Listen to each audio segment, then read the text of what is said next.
pasukan Iran di sana ada sekitar 1 jutaan pasukan yang akan siap menghadapi pasukan Amerika Serikat. Kalau misalnya katakanlah 10.000, 15.000 dibandingkan dengan 1 juta, itu kan sangat kecil itu sebenarnya. Seberapa besar kemudian invasi darat ini bisa menentukan siapa yang menang dan siapa yang kalah dalam setiap perperangan antar negara? Ya, yang pasti bergantung pada ketahanan dari negara yang diinvasi.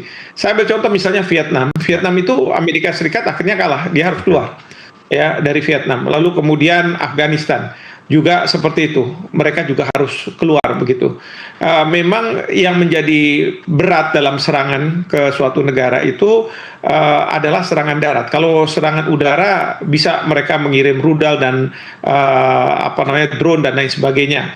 Tetapi kalau sudah sampai serangan darat, ini pertanyaannya adalah berapa pasukan darat yang akan diturunkan dan apakah pasukan darat yang akan diturunkan ini akan disambut oleh rakyat setempat, ya. Kayak misalnya pada waktu Rusia menyerang Ukraina, tadinya pasukan darat Rusia sudah mulai masuk ke Kiev, ibu kota. Tetapi kemudian tidak disambut oleh rakyatnya yang tadinya ekspektasinya adalah disambut, sehingga mereka akan sama-sama untuk menurunkan pemerintahan Zelensky.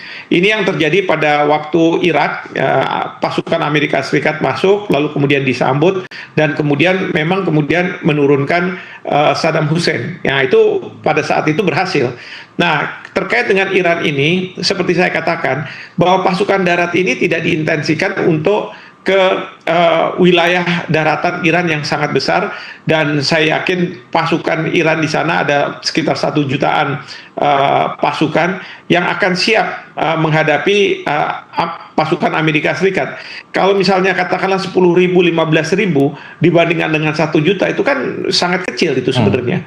Oleh karena itu, pasukan darat yang dimaksud oleh Amerika Serikat dengan jumlah yang sangat terbatas itu sebenarnya ya di Kirk Island, di Abu Musa, atau di wilayah yang ada pembangunan senjata nuklir, untuk kemudian diturunkan di sana dan mengamankan di sana. Karena kalau misalnya serangan udara itu tidak akan bisa menyelesaikan secara tuntas.